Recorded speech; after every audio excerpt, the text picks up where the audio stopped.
Lamine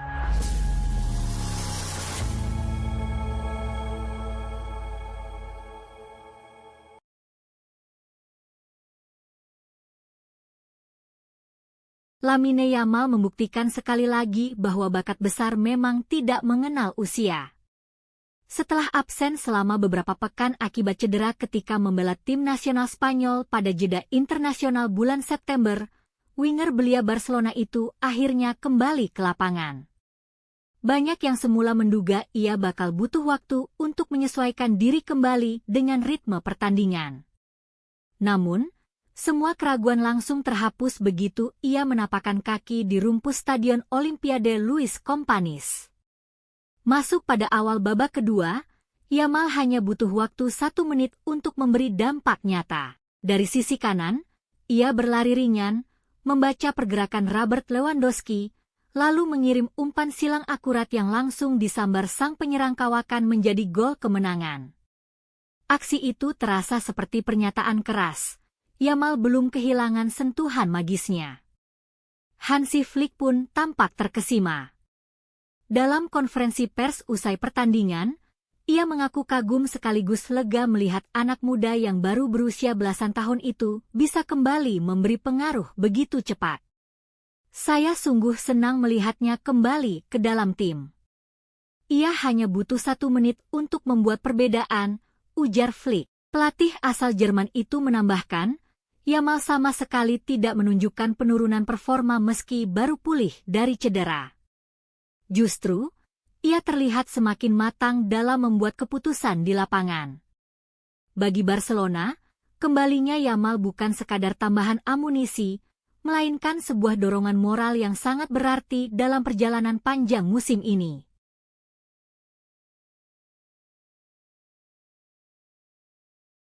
Kalau bicara soal transformasi karir, Marcus Rashford adalah contoh paling aktual.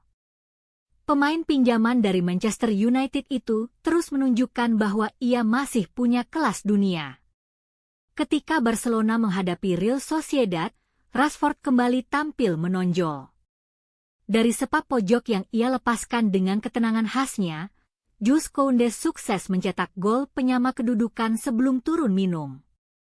Statistik pun berbicara jelas, Rashford kini sudah menorehkan 3 assist dan total 5 keterlibatan gol, jumlah tertinggi di skuad bersama Ferran Torres dan Raphinha. Kontrasnya mencolok jika dibandingkan dengan kondisi Manchester United. Klub lamanya yang kini ditangani Ruben Amorim justru masih kesulitan di lini depan. Trio anyar yang digadang-gadang bakal jadi mesin gol, yakni Matheus Cunha, Bryan Mbeumo, dan Benyamin Sesko, baru bisa menyumbang 3 kontribusi gol sejauh ini. Para penggemar setan merah tentu dibuat frustrasi melihat situasi ini. Di saat mereka kekurangan produktivitas, pemain yang justru dipinjamkan tampil cemerlang di negeri orang. Rashford sendiri tampak menikmati kehidupannya di Barcelona. Usai pertandingan, ia menuliskan pesan singkat di Instagram, 3 poin penting. Mari terus berjuang. Responsnya pun hangat. Beberapa mantan rekan setimnya seperti Tyrell Malacia, Joshua Zirkzee, hingga Donny van de Beek yang kini membela Girona ikut memberikan dukungan. Fakta ini menunjukkan bahwa meskipun Rashford telah berpindah klub, hubungan personalnya dengan para kolega lama tetap terjaga. Dan bagi Barcelona, kehadiran Rashford kini bukan hanya sekadar tambahan kekuatan, melainkan juga elemen strategis yang mampu membuka dimensi baru dalam permainan mereka.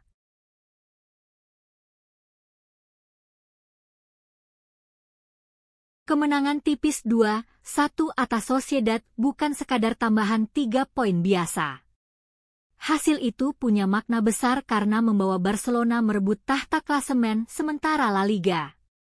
Real Madrid, yang sebelumnya begitu perkasa dengan 6 kemenangan beruntun, akhirnya terpeleset setelah ditundukkan tetangga sekota mereka, Atletico Madrid, dengan skor 5-2. Kekalahan itu menjadi celah yang dimanfaatkan sempurna oleh Barcelona untuk naik ke puncak. Meski demikian, Hansi Flick berusaha menjaga timnya tetap rendah hati. Ia menyadari bahwa perjalanan masih sangat panjang dan gelar juara tidak ditentukan dalam 7 pekan pertama. Ya, kami memimpin klasemen sementara dan tentu ini kabar bagus. Tapi yang lebih penting adalah bagaimana kami menjaga konsistensi dari minggu ke minggu, tegasnya. Bagi Flick, memuncaki klasemen justru berarti tekanan semakin besar. Setiap lawan kini akan berusaha lebih keras untuk menjatuhkan Barcelona, dan disitulah ujian sebenarnya dimulai. Selain itu, Flick mengingatkan anak asuhnya untuk segera mengalihkan fokus ke ajang Liga Champions. Tengah pekan nanti, mereka akan menjamu Paris Saint-Germain, juara bertahan kompetisi tersebut. Mulai besok, semua energi harus tertuju pada laga melawan PSG. Itu adalah ujian besar lain yang menanti kami, kata Flick. Dengan posisi yang sedang menguntungkan di Liga, Barcelona dituntut untuk bisa menjaga momentum di kancah Eropa, dan itu tidak akan mudah.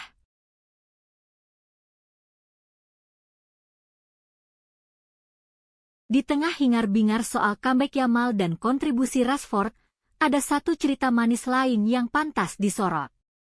Hansi Flick mengambil keputusan berani dengan memberi debut resmi kepada Pedro Fernandes, atau akrab dipanggil Dro.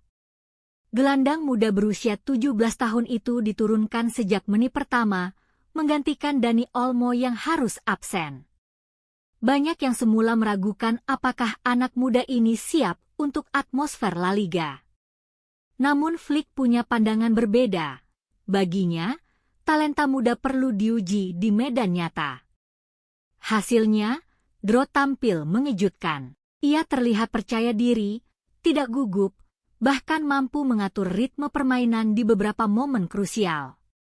Sentuhan pertamanya tenang, distribusi umpannya tajam, dan yang paling penting, ia menunjukkan keberanian mengambil inisiatif di lini tengah. Flick pun angkat topi. Dro bermain sangat baik. Ia punya kemampuan mengontrol bola dan kapasitas besar untuk berkembang, puji sang pelatih. Meski Sociedad sempat unggul lebih dulu melalui gol Alvaro Odriozola di menit ke-31, Barcelona mampu bangkit. Jules Kounde menyamakan skor sebelum jeda, dan Robert Lewandowski memastikan kemenangan di babak kedua lewat umpan brilian Yamal. Kemenangan ini menjadi bukti bahwa kombinasi antara pemain muda dan senior bisa berjalan harmonis di bawah arahan Flick. Untuk Dro, debut ini mungkin baru awal dari perjalanan panjang, tapi jelas sudah cukup untuk menandai dirinya sebagai salah satu prospek paling cerah di Akademi Barcelona.